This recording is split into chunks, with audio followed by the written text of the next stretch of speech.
लोकसभा चुनाव में एनडीए की जीत के बाद नरेंद्र मोदी ने रविवार को शपथ लेने के साथ ही प्रधानमंत्री के रूप में अपनी तीसरी पारी की शुरुआत की। देश की आजादी के बाद मोदी पहले ऐसे गैर कांग्रेसी राजनेता हैं जो लगातार तीसरी बार प्रधानमंत्री बने हैं। उनसे पहले जवाहरलाल नेहरू ने लगातार 3 बार सरकार बनाई थी।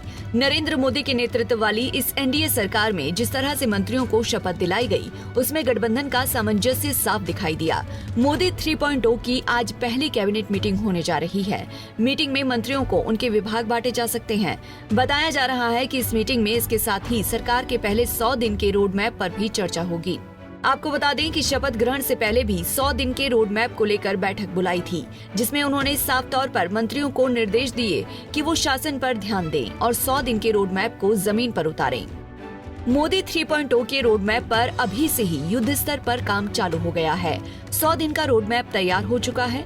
मंत्रियों तक रोड मैप को लागू कराने के निर्देश दिए जा चुके हैं। 100 दिन ही नहीं, 100 दिनों के बाद अगले 5 साल तक देश को किन किन मोर्चों पर डटकर आगे बढ़ना है, इसका भी रोड मैप तैयार है और अब वक्त है एक्शन का।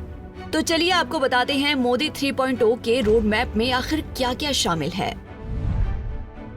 रक्षा मंत्रालय एक नया निर्यात संवर्धन निकाय स्थापित करने पर विचार करेगा, जिसके अधिकांश तौर तरीके तय हो चुके हैं। मित्र देशों को भारतीय हथियार और गोला बारूद खरीदने में मदद करने के लिए एक कोष स्थापित करने की योजना पर काम चल रहा है। मेक इन इंडिया के तहत कई महत्वपूर्ण रक्षा सौदे होने वाले हैं। नौसेना के लिए राफेल लड़ाकू विमानों के अधिग्रहण के लिए अंतिम बातचीत भी होगी। डीआरडीओ में सुधार भी विचाराधीन है, जिसमें प्रमुख उत्पादन परियोजनाएं उद्योग के साथ साथ मिलकर संचालित की जाएंगी। अग्निपथ योजना की समीक्षा भी एजेंडे में शामिल की गई है।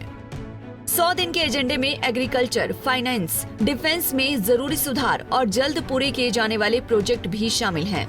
सरकार के टॉप एजेंडे में शामिल सुधारों में सेना में थिएटर कमांड तैयार करना भी है। नतीजों में बीजेपी को बहुमत नहीं मिलने से 100 दिन के रोड मैप पर असर तो जरूर पड़ेगा। बीजेपी इन चुनावों में 400 से ज्यादा सीटें जीतने का दावा कर रही थी।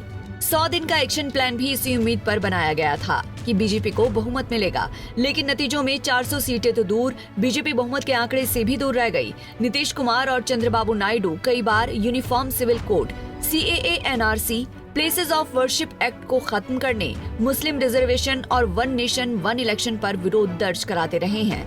हालांकि बीजेपी सूत्रों के मुताबिक पार्टी गठबंधन धर्म का पालन करेगी, लेकिन किसी भी गैर जरूरी मांगों पर नहीं झुकेगी।